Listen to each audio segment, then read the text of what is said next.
बंधुओं, सादर अभिवादन। बुढ़ापे से बचाव। कौटिल्य ने अपने अर्थशास्त्र में लिखा है, ना कृतार्था नाम मरण भयम। जो अपना कर्तव्य कर्म करते हुए कृतार्थ हो जाते हैं, अर्थात सेवानिवृत्त हो जाते हैं, उन्हें मृत्यु का भय नहीं रहता। वस्तुतः मृत्यु तो सुनिश्चित है। दुनिया की कोई दूसरी चीज हो ना हो, मृत्यु तो निश्चित है। इसलिए लोग मृत्यु से भयभीत नहीं हैं, भयभीत हैं बुढ़ापे से, बुढ़ापे के कष्टों से, बुढ़ापे के अपमान और उपेक्षा से। इस वीडियो में इसी का चिंतन, चर्चा और चेष्टा की गई है कि उत्तरार्ध का जीवन हम आनंदपूर्ण कैसे जी सकें। वैज्ञानिकों की दृष्टि से उम्र 3 तरह की है। एक क्रॉनिकल एज है जो कैलेंडर से तय होती है, एक एज है जो बायोलॉजिकल है, जैविक है कि हमारी कोशिकाओं की, हड्डियों की, त्वचा की क्या उम्र है, और एक उम्र है हमारे मानसिक चिंतन और विचार से। तो 3 तरह की उम्र हैं। इनको बुढ़ापा आना तो नेचुरल प्रक्रिया है, लेकिन इनको हम अपनी लाइफ से, स्टाइल से, डाइट से और हम अपने सोच से, चिंतन से, चर्चा से, दिनचर्या से इसको धीमा और तेज कर सकते हैं। तो अगर हम भारतीय दृष्टिकोण की दृष्टि से उम्र देखें तो आयुर्वेद में मनुष्य की उम्र और वात्सायन के कामसूत्र में और कठोपनिषद में आदि में इसकी चर्चा आई है। इसमें और आज के वैज्ञानिक भी इस तथ्य को स्वीकार करते हैं। ये तीनों इस तथ्य को एक तरह से स्वीकार करते हैं कि 1 से 17 वर्ष तक जो उम्र होती है वो बाल उम्र कहलाती है, बाल अवस्था कहलाती है, और जो 18 वर्ष से 71 वर्ष तक होती है उसको युवा अवस्था कहलाती है, और 71 से 99 वर्ष तक की अवस्था को प्रौढ़ा अवस्था कहा जाता है, और 99 के बाद ये बुढ़ापा और काल मृत्यु की चर्चा आई है। आज के वैज्ञानिक भी इस तथ्य को स्वीकार करते हैं कि जब मनुष्य पूर्ण वयस्क होता है उस समय से 5 गुना ज़्यादा उम्र होती है। आज मनुष्य 20 साल में पूर्णतः मैच्योर होता है, तो इस तरह 100 वर्ष उम्र तय वैज्ञानिक के आधार पर भी हुई है। इस संदर्भ में एक बात और बतला दें कि आपका सोच, चिंतन भी आपकी उम्र को तय करता है। क्रॉनिकल एज तो न घटाई जा सकती है न बढ़ाई जा सकती है, लेकिन हमारा सोच, चिंतन हमारी कोशिकाओं की उम्र को, हमारे लाइफ स्टाइल को तय करता है। बुढ़ापे के संदर्भ में एक चर्चा और विशेष है कि आगत दशकों में वृद्धों की संख्या में बहुत ज़्यादा वृद्धि होगी। कारण जीवन उच्च स्तर हो गया है, जीवन स्तर में वृद्धि हुई है, स्वास्थ्य के प्रति जागरूकता बढ़ी है, परिवार और पेंशन हमारा ध्यान रख रहे हैं। वैज्ञानिक अनुसंधान भी हमारी उम्र को बढ़ाएंगे। चिकित्सक भी हमें मरने नहीं देंगे, क्योंकि हम ही तो उनके रोजगार के प्रमुख साधन हैं। और जो औषधियाँ हैं वह आदि, वे भी हमको नई नई विकसित हो रही हैं। अब तो AI के पीरियड में व्यक्ति विशेष के लिए औषधि तैयार होगी, इसलिए आदमी की औसत उम्र विगत दशकों में बढ़ी है और अधिक बढ़ेगी, और वरिष्ठों की संख्या अधिक होगी।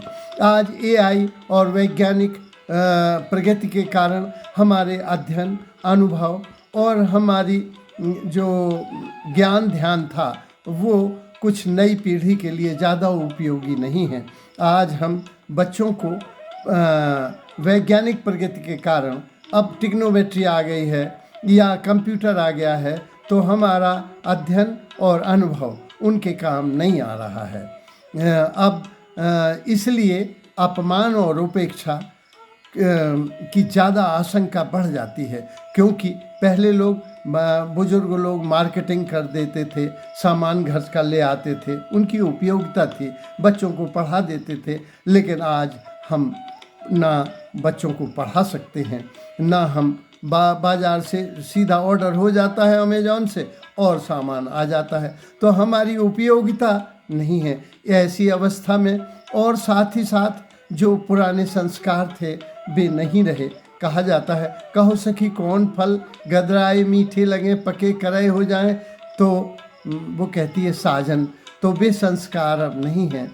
संघर्ष का पीरियड है, लोगों के पास समय कम है, इसलिए आपको चाहिए जो बुजुर्ग लोग हैं कि बीमार बनकर, बूढ़े होकर अपने परिवार के लिए, अपने समाज के लिए समस्या उत्पन्न न करें, बेसमस्या मुक्त रखें दूसरों को और खुद भी मुक्त रहें।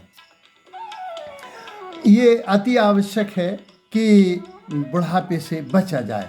तो क्योंकि लोगों के पास, फिर से दोहरा दूं, समय नहीं है, आपकी उपयोगिता नहीं है, संस्कार नहीं है, स्वार्थ उभर आए हैं, जीवन संघर्षमय हो गया है। इसलिए अपने को बीमार होने से, बूढ़ा होने से, अपाहिज अपंग होने से आपको किसी भी तरह बचाना है। सदा जवान रहने की ये चिरमानवीय आकांक्षा आज और अधिक आवश्यक हो गई है। तो इसीलिए हम सर्वप्रथम हमें अपने स्वास्थ्य पर ध्यान देखना चाहिए, क्योंकि एजिंग होना या वयोवृद्ध होना तो ये एक नेचुरल प्रक्रिया है, लेकिन हम अपनी लाइफ स्टाइल से और डाइट से और अपने बचाव से, हम व्यायाम और विश्राम से, औषधियों और उपचार से इसको धीमा और तेज कर सकते हैं। यदि हम अवैज्ञानिक ढंग से जिएंगे तो उम्र कम होगी, अगर हम वैज्ञानिक दृष्टि से जिएंगे तो हमारी उम्र बढ़ जाएगी और स्वास्थ्य सुलभ हो जाएगा। क्योंकि प्रकृति की देन है, प्रकृति हमें स्वस्थ रखना चाहती है। इसलिए हम अपने अनुभूत प्रयोगों को आप सबसे बतलाना चाहते हैं। सबसे पहले नींद पूरी होना चाहिए, क्योंकि आचार्य रजनीश ने लिखा था कि नींद से ऊर्जा संचित होती है, व्यायाम से ऊर्जा जागती है और ध्यान से ऊर्जा ऊर्ध्वगमन को प्राप्त होती है, भोजन से ऊर्जा मिलती है। तो स्वास्थ्य के 3 प्रमुख आयाम हैं कि भोजन, व्यायाम और विश्राम, इन पर ध्यान दें। तो सबसे पहले नींद हमारी पूरी होना चाहिए। आज के युग में लोगों की नींद पूरी नहीं हो पा रही, तनाव बहुत बढ़ गया है। तो सबसे पहले हमें देखना है कि प्रातःकाल नींद पूरी होने पर ही उठें। जो ब्रह्म मुहूर्त है, निस्संदेह वो गोल्डन पीरियड है।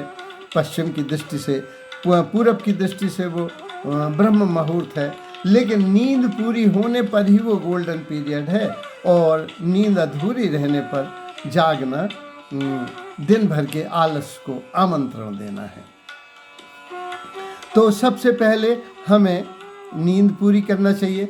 फिर हम सुबह उठते हैं तो उठने के साथ जो उषापान कहलाता है, रात का ताम्रपत्र में रखा हुआ जल या सामान्य लोटे में रखा हुआ जल हमें जरूर पीना चाहिए, क्योंकि रात भर में बॉडी में पानी की डिफिशेंसी हो जाती है और पानी की कमी हमारे गुर्दों को बैठा देती है। तो सबसे पहले हमें पानी पीना चाहिए, गुनगुना पानी पीना चाहिए। आयुर्वेद कहता है कि ताम्रपत्र में रखा हुआ जल अमृत हो जाता है, लेकिन थोड़ी मात्रा में ही पीना चाहिए। उषापान गर्मियों के हिसाब से ठंडा पानी और जाड़ों में गर्म पानी पीना चाहिए। यदि उसके साथ हम लहसुन लेते हैं तो हमारे हार्ट के लिए या वेन्स के लिए बड़ी सुविधाजनक है, वो कोलेस्ट्रॉल को जमने से मदद करता है। और जो कफ प्रकृति के लोग हैं उनके लिए तो लहसुन अमृत है। लहसुन को वस्तुतः अमृत की उपाधि मिलती, इसमें दुर्गंध है, इसलिए इसे अमृत नहीं कहा गया। इसके बाद अगर हम रात को मेथी दाना फुला देते हैं, चाहे उसमें धनिया डाल देते हैं या जीरे डाल देते हैं और पानी बॉयल करके 1 कप पी लेते हैं, तो हमको मालूम है कि जो भीगे हुए चने हैं उन्हें खा लेते हैं तो विटामिन ई की पूर्ति हो जाती है। जो कोजोन त्वचा में जो कम होती है वो विटामिन ई से फिर चमक मिल जाती है। इसके बाद अगर हम नींबू ले लेते हैं तो विटामिन सी की पूर्ति हो जाती है। इस तरह से हम एजिंग को पहले ही चरण पर रोकने का प्रयास करते हैं। इसके बाद जब हम फ्रेश होते हैं तो फ्रेश होने में बहुत जोर लगाने की आवश्यकता नहीं है। यदि हमारे पेट में कुछ गड़बड़ी है तो अपने घर में तरफड़ा रखना चाहिए, तो उसको हम शाम को ले लेते हैं। लेकिन और इसके बाद ब्रश पेस्ट मंजन करके थोड़ा मसूड़ों में पेस्ट लगाकर मसूड़ों को भी साफ करना चाहिए, क्योंकि दांत गेटवे ऑफ हेल्थ हैं। जिसकी दांत अच्छे हैं उसका स्वास्थ्य अच्छा रहेगा। और हम देखते हैं महाभारत में या रामायण सीरियल में बुजुर्ग हैं, बाल सफ़ेद हुए हैं, लेकिन सभी बुजुर्गों के, चाहे भीष्म पितामह हों, चाहे वशिष्ठ हों, इन सब के दांत, कृपाचार्य, द्रोणाचार्य, दांत सबके सुरक्षित हैं। तो दांत वस्तुतः 100 वर्ष के लिए मिले हैं। तो हमको इसमें और ब्रश से या दतून से एक्सरसाइज करनी चाहिए, सरसों का तेल लगाना चाहिए, तो दांत हमारे सुरक्षित रहते हैं। इसके बाद हम प्रातः भ्रमण में जरूर जाना चाहिए, क्योंकि इससे रक्त संचार अच्छा होता है। तो हमको भ्रमण पर जाना चाहिए और कम से कम 1 घंटा। मैं तो मंदिर जाता हूँ, वहाँ सबसे पहले जैसे ही सूर्य दिखता है तो गायत्री मंत्र का जाप करता हूँ, जिसमें और पूरे मन से, पूरे इंद्रियों से, पूरी आत्मा से ओम माने ब्रह्म, भूर्भुवः स्वः, पृथ्वी पाताल और आकाश के केंद्र तत्, उसके सविता रूपी जो ऊर्जा है, जो तेज है, उसको हम वर्ण करते हैं। तुम हमारी बुद्धि को धियो यो नः प्रचोदयात्, हमारी बुद्धि को सन्मार्ग में प्रेरित करो। जो कुरान में जो सुबह की आयत है उसमें भी कहा जाता है, या खुदा हमें सीधे रास्ते पे चलाना। इसके बाद कहना चाहिए, और हमारे उपनिषदों में आया है कि हे परमात्मा, मेरे मन को शुभ संकल्पों में नियोजित करना। अथर्ववेद की प्रार्थना भी बहुत श्रेष्ठ है, जिसमें कहा गया है, हे ब्रह्म, तुम मेरी जिह्वा के अग्रभाग में मधु हो, पश्चिम मेरा मूल स्वर मधुर हो। फिर कहा है, जो अंतर में मेरा अंतरंग और बहिरंग एक हो, मैं सत्य रूप हो जाऊं, तो मैं सत्यम शिवम सुंदरम हो जाऊं। या भगवान को कहना चाहिए कि अभी एक प्रार्थना मिली है, न मैं रहूं, न मेरी आरजू रहे, तू रहे और तेरी रजा रहे, माने इस शरीर में परमात्मा रहे। इससे बड़ी और कौन सी प्रार्थना है। फिर भगवान से प्रार्थना करनी चाहिए, क्योंकि प्रार्थना का, पूजा का स्वास्थ्य पर सीधा प्रभाव पड़ता है। कि माना कि गुनहगार ही सही, पर तेरे कर्म की आस लगाए हुए तो हैं, तासीर दे न दे अख्तियार तुझको, पर 10 दुआ उठाए हुए तो हैं।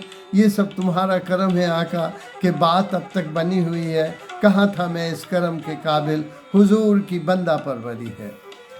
अगला, सहूर सजदा नहीं है मुझको, मेरे सजदों की लाज रखना। तो इस तरह से हमें प्रार्थना करना चाहिए। प्रार्थना करने के बाद फिर हम प्राणायाम करना चाहिए, क्योंकि ऑक्सीजन ही सारी है। गहरी सांस लेना और छोड़ना हमारे 7 चक्र हैं। इतनी गहरी सांस छोड़ो कि मूलाधार या स्वाधिष्ठान या नाभि चक्र या विशुद्धि चक्र, ये सारे के सारे हवा छोड़ें, और सारे के सारे, यानी पेट फूलना चाहिए और पेट पिचकना चाहिए। तो प्राणायाम बहुत महत्वपूर्ण है, क्योंकि ऑक्सीजन अगर ब्रेन को 3 मिनट न मिले, किडनी को न मिले, गुर्दे को न मिले, तो ये डेड होना शुरू हो जाते हैं। तो प्राणायाम पतंजलि ने अपने योग सूत्र में, जो एक लाइन में अगर इसका सार कहना चाहो तो कह सकते हो कि प्राणों का आयाम माने सांस गहरी लेना और छोड़ना, ये महत्वपूर्ण है। तो हमें इस तरह से, फिर इसके बाद हमको आज्ञा चक्र की ओर आकर ब्रह्मरथ समाधि की ओर जाना चाहिए। इस तरह से हमें ध्यान की ओर जाना चाहिए, क्योंकि ध्यान से हम उस परमात्मा से, उस परम शक्ति से जुड़ते हैं। तो इस तरह से हमारा प्रातःकाल पूरा होना चाहिए। फिर हमें कम से कम 40 मिनट घूमना चाहिए और फिर 1 घंटे बाद घर आना चाहिए। फिर चाय नाश्ता जो कुछ भी सुलभ मिलता है परमात्मा को देकर हमें ग्रहण करना चाहिए। नेक्स्ट वीडियो में आगे